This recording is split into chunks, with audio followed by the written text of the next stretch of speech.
सांसद भी रह चुके हैं, विधायक भी रह चुके हैं, केंद्रीय मंत्री भी, उप मुख्यमंत्री भी, प्रदेश अध्यक्ष भी। राजस्थान के सबसे लंबे समय तक कांग्रेस के प्रदेश अध्यक्ष रहने का श्रेय भी सचिन पायलट को है। अब सचिन ने इस चुनाव में अब तक 98 रैलियां कर ली हैं, 14 राज्यों में 51 लोकसभा क्षेत्र भी चले गए। पर कांग्रेस की जब बात होती है, आपने 98 रैलियां की, सचिन पायलट, क्या कांग्रेस 100 का आंकड़ा पार कर पाएगी? देखिए, राजनीति संभावना का खेल है और हम लोग जो चुनाव लड़ रहे हैं वो चुनाव जीतने के लिए लड़ रहे हैं। और जो माहौल देश में बना है पिछले 1.5 महीने में, जब से चुनाव घोषित हुए हैं, जब से आचार संहिता लगी है, तब तक लोग मुखर नहीं थे, लेकिन अब लोग खुल के बात कर रहे हैं। 10 साल की लगातार पूर्ण बहुमत की 2 बार सरकार बनाने के बाद जो, जैसा आपने कहा, वादे, इरादे, आश्वासन, जो बातें कही गई 10 साल पहले, वो दूर दूर तक पूरी हो नहीं रही। और अब जनता एक बेहतर वैकल्पिक व्यवस्था की तलाश में है। और इंडिया और कांग्रेस अलायंस, हम लोग जो मिलकर काम कर रहे हैं, हम लोगों ने एक ब्लूप्रिंट तैयार किया है और देश की आम जनता उसको पसंद कर रही है। चुनाव में मुझे लगता है कि अब वोट पड़ेगा एक बदलाव के लिए। और कांग्रेस, क्योंकि सबसे बड़ा दल है इंडिया अलायंस का, मुझे पूरी उम्मीद है कि हम लोग बहुत बेहतर प्रदर्शन करेंगे। और 4 जून को जब मतगणना होगी तो वही होगा जो 20 साल पहले हुआ था 2004 में, जब इंडिया शाइनिंग बोलकर भाजपा मैदान में उतरी थी और 2004 में जब परिणाम आए तो सरकार यूपीए की बनी थी। तो आप वो दहाई के आंकड़े में नहीं फंसेंगे? 2 बार से कांग्रेस देश की ही नहीं, दुनिया की सबसे पुरानी पार्टियों में से एक, अपना नेता प्रतिपक्ष भी नहीं चुन पाई थी। तो उस गत से आप ऊपर जा रहे हैं। भारतीय जनता पार्टी का मैंने देखा है, ये जो चुनाव होने से पहले घोषणा करना 200 पार, 300 पार, 400 पार, 500 पार, ये कहीं ना कहीं अहम का एक मुझे प्रतिबिंब दिखता है। अहम कहेंगे या आत्मविश्वास? आत्मविश्वास होता है कि हम चुनाव जीतेंगे, बाकी जनता पे कुछ छोड़ना पड़ेगा ना। अब सारे निर्णय, परिणाम, आंकड़े आप ही के पास है, जनता के पास क्या है? पब्लिक, जनता जनार्दन बोलते हैं भाषणों में हम सब लोग। जनता मतलब पब्लिक माई बाप है, जिसका बटन दबाएंगे वो जीत कर आएगा।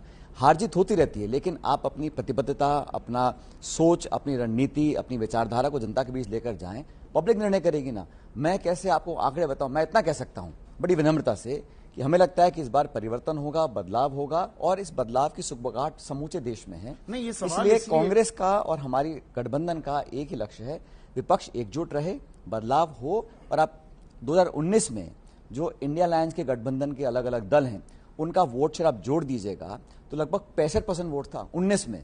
तो अब तो एंटी इनकम्बेंसी बहुत है भाजपा के खिलाफ। इसलिए मैं कहता हूं कि हम सरकार बनाने में कामयाब रहेंगे। नहीं, ये सवाल इसलिए जरूरी हो जाता है, कांग्रेस अगर पुनर्जीवित नहीं होती, मजबूत नहीं होती, तो आंकड़े लगभग तय माने जा सकते हैं कि किसकी हार होगी, किसकी जीत होगी।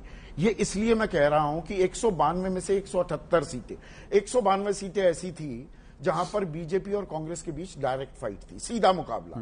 कुछ लोग इसे 161 कहते हैं, मैं दूसरा आंकड़ा भी पेश कर रहा हूं। और उसमें 192 में से 178 बीजेपी जीत गई। 161 का आंकड़ा भी अगर आप ठीक माने, 147 बीजेपी जीत गई। Strike rate, success rate 91%। आप बिल्कुल सही कह रहे हैं कि पिछले चुनाव में जिन जिन राज्यों में द्विपक्षीय मुकाबला हुआ, जहां सिर्फ भाजपा कांग्रेस की सीधी टक्कर थी, वहां पर कांग्रेस का प्रदर्शन बहुत बेहतर नहीं था। मैं इसको स्वीकार करता हूं।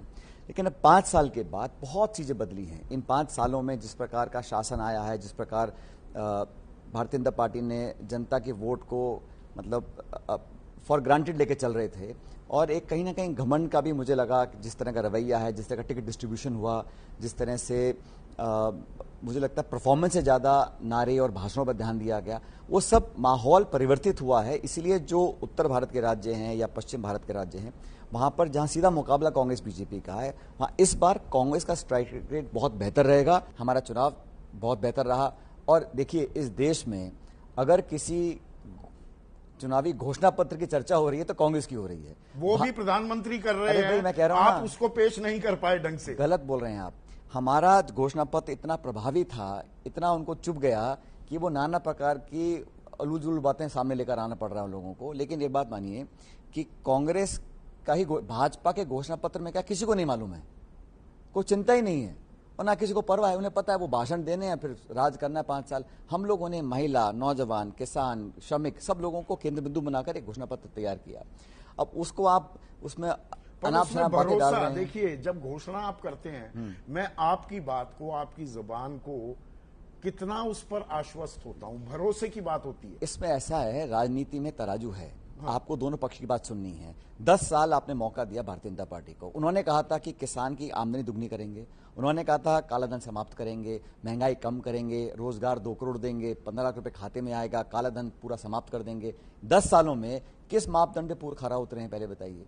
तो कांग्रेस ने अपने शासनकाल में, जब 10 साल मनमोहन सिंह जी की सरकार थी, हम लोग श्रमों का, नरेगा का कानून बनाया, रोजगार का अधिकार दिया, खाद्य सुरक्षा का अधिकार दिया, सूचना का अधिकार दिया। हमने जनता को, गणतंत्र बड़े को बड़े मजबूत करने का काम उद्योगपतियों किया। पर दबाव ये भी डाला कि कॉर्पोरेट सोशल रिस्पॉन्सिबिलिटी, एक सामाजिक जिम्मेदारी भी होती है, उसके लिए भी पैसा दीजिए। बिल्कुल। आजकल आप उद्योगपतियों को लेकर, देश में उद्योगपति नहीं होने चाहिए क्या सचिन, कि क्या बात बस कर रहे हैं? सारा काला धन सब